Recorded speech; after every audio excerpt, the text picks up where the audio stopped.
नमस्कार शेतकरी मित्रांनो, आज आपण बघणार आहोत जीवामृत बनवण्याची आधुनिक पद्धत। जी पद्धत पारंपरिक पद्धतीपेक्षा वेगळी आहे। पारंपरिक पद्धतीमध्ये आपण ड्रममध्ये शेण, गोमूत्र, ताक, गूळ, डाळीचं पीठ असे सर्व पदार्थ टाकायचो आणि ते ड्रममध्ये 7 दिवस भिजत ठेवायचो।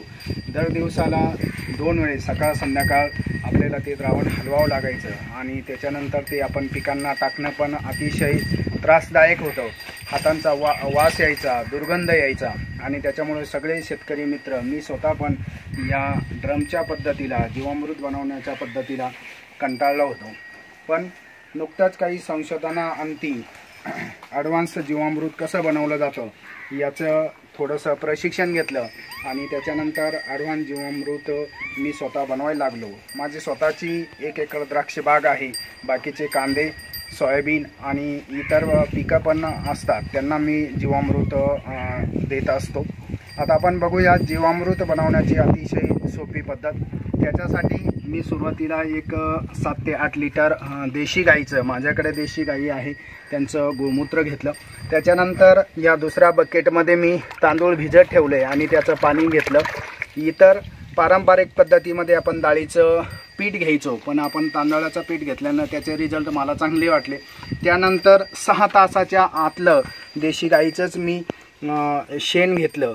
त्यानंतर एकदम काळा, बाजारातून काळा गूळ आणला, त्याचं मिश्रण मी एकत्र केलं, त्याचं पाणी करणार तो भिजत ठेवलेला आहे।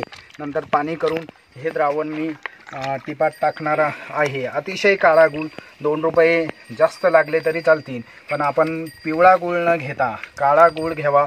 शक्यतो सेंद्रिय गूळ भेटला, आपल्या परिसरात कुठं भेटला तर तो चांगलाच आहे, असा काळा गूळ आपण घेतला।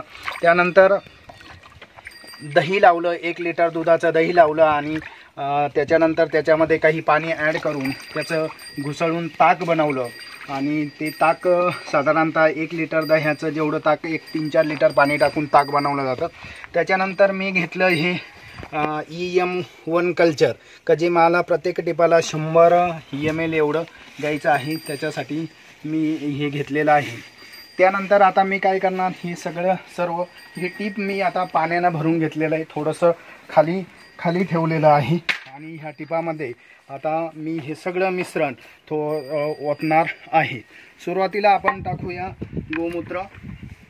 ते आता हे बघा, एकदम सोपी पद्धत आहे, गोमूत्र मी टाकत आहे। त्यानंतर जे तांदळाचं पाणी बनवलेलं आहे, ते तांदळाचं पाणी मी या आतमध्ये टाकलं आहे। एकदम सोप्या पद्धतीनं तांदळाचं पाणी टाकलेलं आहे। त्याच्यानंतर जो गूळ आहे, गूळ थोडासा क्रश करून घेतो म्हणजे आपल्याला सोपं जाईल।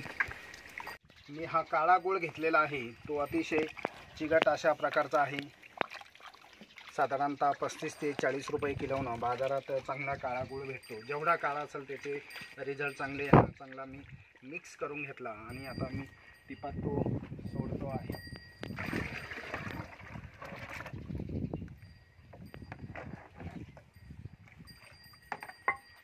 गूळ टाकल्यानंतर जे ताक बनवलेलं आहे तर ते टाकतोय।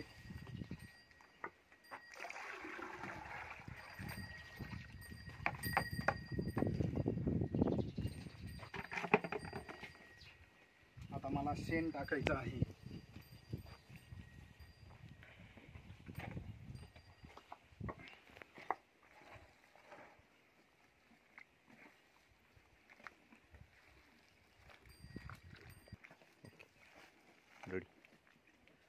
हे शेण आपण असं डायरेक्ट पण ओतू शकतो। तर ज्या बॅक्टेरिया आहे, प्रत्येक वेळेस आपण 100 ml टाकलं तर आपल्या जे मदर बॅक्टेरिया आहे त्या कधीही संपणार नाही आणि आपली बॅग कधीही जाम होणार नाही। साधारणतः हे 100 ml मी टाकतोय। 50, थोडं कमी जास्त झालं तरी अडचण नाही, असं 100 ml मी बॅक्टेरिया ड्रममध्ये टाकलेले आहे। यानंतर बांबूच्या साहाय्यानं कोणताही हात न भरवता मी हे द्रावण मिसळून घेणार आहे।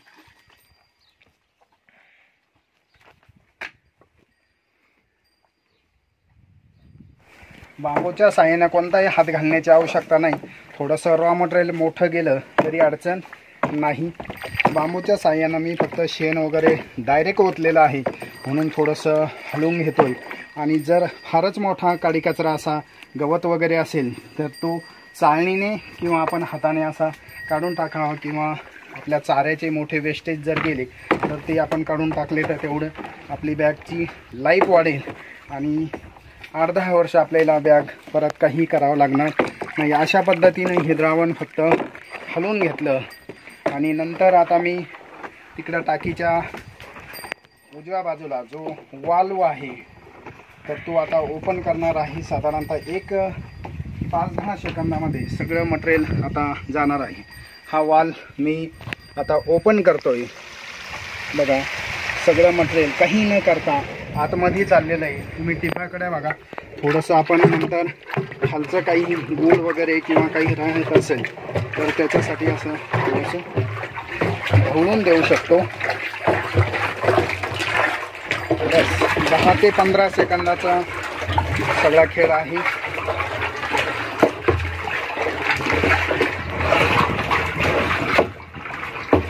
जे इनपुटचा जो कॉक आहे त्याचा जो पाईप आहे थोडासा वर ठेवलेला आहे, साधारणतः 6 इंच. कारण शेणामधले जे खडे असतील किंवा इतर जे कंटेन असतील जे जड आहे ज्याला आपण सॉलिड म्हणतो